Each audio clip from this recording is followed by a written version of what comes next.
What's going on, everyone? My name is Nicholas Merton here at DataDash, and today is January 18th of 2020. Well, folks, I hope you all are having a fantastic day wherever you are. And in today's video, we've got a wide range of topics to discuss for the update. We're going to be first focusing in on some key price levels to watch for Bitcoin in order to continue the rally. Along with that as well, we're going to be talking about why it's important not to invest or trade on absolute speculation when there's lacking volume or fundamentals behind that single bit of price move. And then outside of that as well, we're going to be talking about a few different perspectives on the market, on what might carry markets through over the coming days or weeks, and I'll provide my feedback on that. All right, so we've got a lot of things to discuss, but outside of that, we've got a sponsor for the video, and that is eToro. Now, for those of you who may not know, eToro is a social trading platform for cryptocurrency traders where you can interact with the traders, and you can also use their new copy trader feature, which allows you to copy alongside many other traders, including myself, where you can not only view real-time stats on their performance, their current portfolio holdings, but also the chart of their performance over time. So if this interests you, feel free to register at the link down below. And when you find a trader that you like, you just simply hit the blue copy trader button, which would be here, but I'm viewing my profile. And it'll allow you to trade alongside traders real time at the exact same price. All right. So let's go ahead and take a quick look over markets here, guys. We can obviously see the vast majority of cryptocurrencies are up now. We've added a few $1 billion over the last 24 hours, continuing through with the market rally, with Steem leading the way here, up 30%. It's one of our top 10 plays for the year, so it's definitely gaining a lot of ground since when we talked about it back in July of 2018. Now, I want to go ahead and really focus in here on Bitcoin. And there's a key level that I'm watching here, and it's no other than one of the big evens, which is $9,000. This is what I'm watching right now. And you can see price has been trying to push up against this for the last, 12, 24 hours at the moment. And there's a reason this level is significant here. First off, big even numbers are very important. 10,000, 9,000, 8,000. They're going to play a very big role, especially these $1,000 even levels when we're working with a price for Bitcoin that's only around, $9,000. Now, the other thing to take into mind as well is that this has played a lot of significance on the chart. It was resistance back here in May of 2019 during this bull run we had back in 2018, this kind of exit out of the accumulation phase. It was support here before the continuation of the run up. We had 2 periods of time where it was support. Along with that as well, we made support over here, and now it's playing role as resistance, at least so far. So the question is, can we actually clear through this level? That's what I'm going to be watching for here over the next 12 to 24 hours. I don't want to sit here and say that it's going to break through. I will say I love the pace of this rally, though. This is nothing like what we saw with the China news where there was a lot of FOMO. There wasn't, again, as we'll talk about here in just a bit, there wasn't fundamentals that followed through. In this case, we seem to be getting that kind of fundamental emotional positivity in cryptocurrency markets. We're seeing many people realizing central banks are adding back to their balance sheets. We're seeing that other speculative hedges that people hold in order to hedge against kind of speculative assets. In this case, I guess I shouldn't call it speculative. Gold and silver, in this case, just to put it simple, precious metals are ticking up here during the same time of the year. And it looks like Bitcoin is playing a little bit of catch up here, right?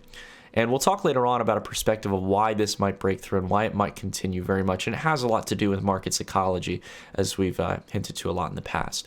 So this is a very key level that I'm watching. Not to mention, if we take a look on the longer term time frame here, right? Take a look at our indicators. All 3 indicators looking good. All right, we're about to get the MACD cross here in just about a week or so. Stochastic RSI, squeeze momentum indicator, all looking good. Right? And we had a nice bottom here, nice base here for about 6 weeks until we started moving up. These are all very healthy signs. Not to mention, right here at the 6K level, right? Well, a little bit above what we were finding as support here, but kind of laying on top of this price action. If you take a look at the mouse here, as it starts to kind of ride along here, you can see on the other end, price is starting to weigh along this line here. So it's very interesting to see. We've come down, made that support, and we're moving higher now, which is really good to see. All right, now I want to go ahead and talk about a very important mistake that I think a lot of people make when it comes to cryptocurrency markets, and that's obviously FOMOing in, the fear of missing out, and also trading and investing off of rampant speculation. Now, there's something that I want to definitely attest to here, and I'll be honest, I don't want to say really I was much a part of it in this case, but a lot of the news outlets in the crypto space, and this is the same with traditional mainstream media, falsely reported that supposedly Craig Wright's lawyer had stated he had ownership of the private keys to the Tulip Fund, or basically this, I think it's around $8 billion of Bitcoin. Don't quote me on that. It's something around that range. But because of this, many people believe this was a reason why the price went up as high as it did, and that Craig Wright was going to dump his Bitcoin and was going to put all that money in buying BSV, or Bitcoin Satoshi's vision, right? Now, I don't want to talk about Craig, nor do I want to talk about BSV that much. I don't want to even really give it attention or give it rent space on my head. That all being said, I want to make it very clear that this is a time-tested mistake that a lot of people make. There was a lot of things to be cautious about with this. First off, as I tweeted about the other day, only about 0.6% of the volume registered for BSV on CoinMarketCap was actually coming from exchanges that are accessible to US traders. Now, I want to stress my point on this. This is not saying that volume outside of the US is irrelevant. That's not the case. The problem, though, is that if we don't have decent price discovery in US traded exchanges, the vast majority of its liquidity or volume is coming from exchanges that probably don't have a high level of KYC, that don't have a high level of regulatory scrutiny as they do in the United States. The more volume you can have in US exchanges where literally you're not going to get any more stricter financial regulation, then in that case, you can start to be more confident in the price discovery. And you'll find that with Bitcoin, those percentages are a little bit higher. You'll find that in a lot of major cryptocurrencies still that there is a lot of volume that is in a lot of these wash trading exchanges in Asia. There's no doubt about it. But the more and more you can make this number smaller, right, getting down to 99, 98%, you're getting much more real world liquidity. Not to mention if you're talking about larger valued cryptocurrencies like Bitcoin, you're talking about real price discovery. So that's an important thing to take into mind. And not to mention as well, probably the most relevant piece in all of this, if it was true that Craig somehow had access to those $8 billion worth of Bitcoin, that he somehow had access to those private keys that he says he supposedly owns, and that news was generally seen as true, why isn't it reflected in Bitcoin's price? Because if we know that this guy has literally told people constantly he's going to sell $8 billion of a $200 billion asset, and he has access to those and he's going to sell it soon, yet we haven't seen it reflected in price. Bitcoin continued to climb throughout this entire thing. It wouldn't make sense.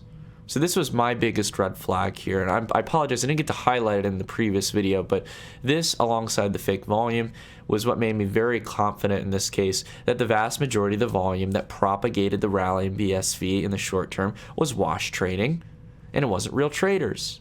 Plain and simple. Sadly, it's the reality with a lot of cryptocurrency volume. It's not just BSV.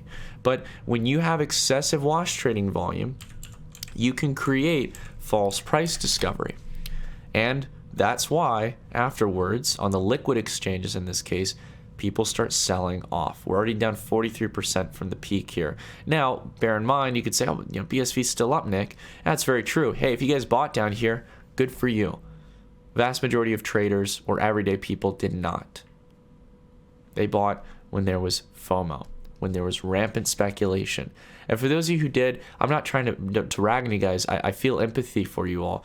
And I want to make this, more than anything, a lesson to learn from, right? BSV very well might continue to climb throughout the year. I'm not going to doubt that. In fact, I'd say my least critical factor of BSV is its fundamentals. I'm actually kind of excited by some of the patents that they have. And as much as I don't like Craig Wright, I think the vision is interesting. I like seeing different visions. What I don't like is stealing the Bitcoin brand. What I don't like is the excessive amount of forks when you could in reality just you could fork the blockchain, but at least brand it and name it something different. And along with that as well, claiming that you own some amount of Bitcoin that you obviously don't.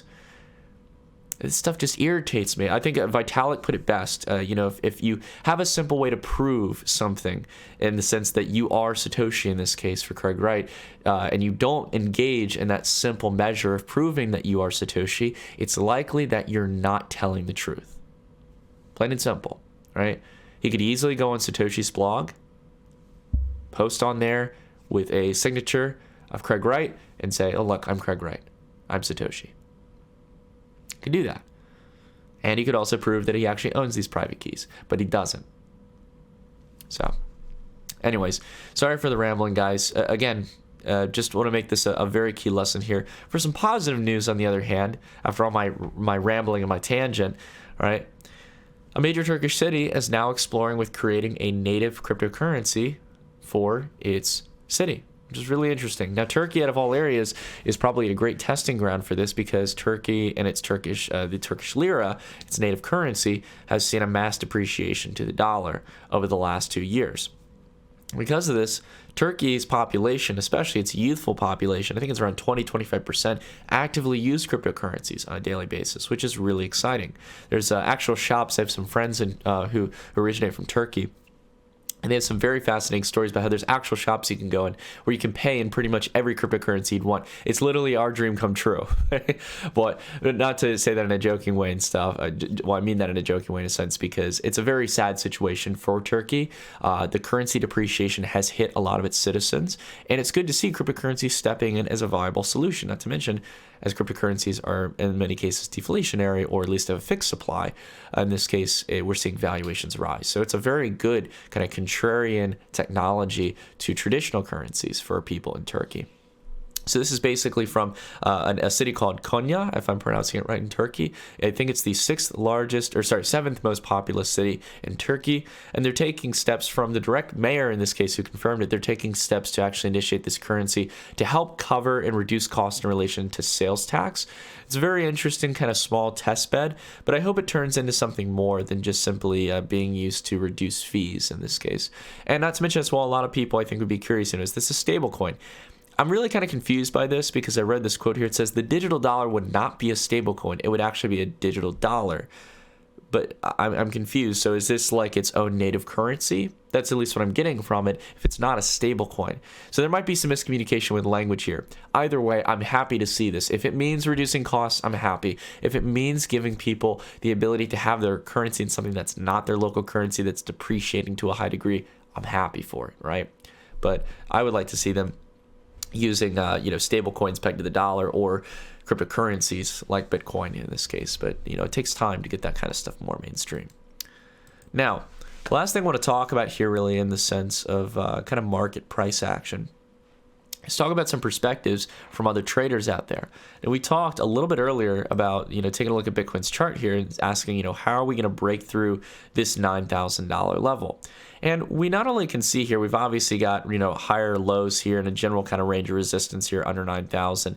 You can almost maybe draw a slightly descending line here. But all in all, Peter Broadbent, Peter Brandt. Peter Brandt has a theory here that what's going to continue markets here are a lot of the weak hands who had sold cryptocurrencies back a few weeks ago. There were a lot of people, and I recall this, a lot of individuals who were waiting for a dip to 6,000 or to 5,000, and they didn't get that price dip that they were looking for. After an already 50% correction, some were calling for lower price. And because of that, what you tend to get, as we saw with the China news, is you tend to get a sense of FOMO. You get a sense of follow through where people who had their limit orders, and I'll go ahead and zoom out to a larger time frame here, who had their limit orders maybe down here at 5,000 or had their limit orders here at 6,000, didn't get that executed. And because of that, they're eager to get back into the market here at a higher price. Right, it's an important thing to take into mind. It is a lot to do with psychology, and I'm interested to get your guys' take on it. I think it's very true. It's tended to be what happens in crypto markets. We did an interview with, it was one of our sponsored interviews a while ago with Gus DeMoss, who worked for Perpetual Assets, and they help people on the institutional side. They do much larger orders. And the interesting thing that Gus said is that when markets are correcting, when no one wants to buy crypto and everyone's lost faith, back here, for example, when we had multiple bottoms testing around the upper $6,000 range, he doesn't get as many calls, but the calls he gets are the ones placing big orders who are really getting into the market, right? When prices are at a discount. And he says that he gets a lot more smaller traders and a lot more calls when the markets start ramping up again, right? So this is a very important lesson to take, guys. I know they're very simple principles, but I'll tell you, not many people can follow through them and stuff. And I hope you guys can build that strength to do it. I know many of you already do. Many of you share that similar mindset. I don't mean to say that in a way of talking down. I really hope that you guys can get that, because I know so many traders out there who don't, and that's the key factor to why they lose out on markets, right? So again, whether or not you're talking about shorter time frames, or if you're trading or investing on a longer term time frame, it doesn't matter. You want to get eager when everyone is fearful, or better yet, when no one's interested. That's my favorite period of time, when no one's talking about it, when it seems dead in the water. Well, in reality, Bitcoin's coming back, and I have a feeling it's coming back better than ever. And I'm happy that I had the positions that I did over the last few months. I'm ready to see this cycle continue, and I'm glad you all are here for this journey with me. All right. And one last thing that I wanted to share here, it's not sponsored or anything. I just wanted to say congratulations to the team over at Travala. This is one of the companies I've been an ambassador for, a really cool travel site. And they just did a venture raise through equity crowdfund, which I think is really cool. They raised over 219 pounds, or 219,000 pounds in this case. So bravo to the people at Travala. Good to see that. But again, very good news for them. And again, I'd like to know what you all think about this in the comments down below. What do you think about the market, where it is right now? You know, do you guys feel confident that this rally is going to continue through, or are you guys still on the case of 5,000 to 6,000? I know some people out there have that view that it's going to come down. I'd like to hear your thesis for it. Right? I don't mean to sound too confident in the position where we're at now, but I will say that this kind of, follow through right now, somewhat far in the month, the volume that we've seen, not to mention the price action, has been really, really nice. It's been exactly what I wanted to see after the nice bottoming that we had over the last few weeks. All right. Anyways, that's it for the video. I've rambled on enough for today, guys, and I hope you all are doing well wherever you are. And until the next video, I'll see you all in the next one. Stay tuned.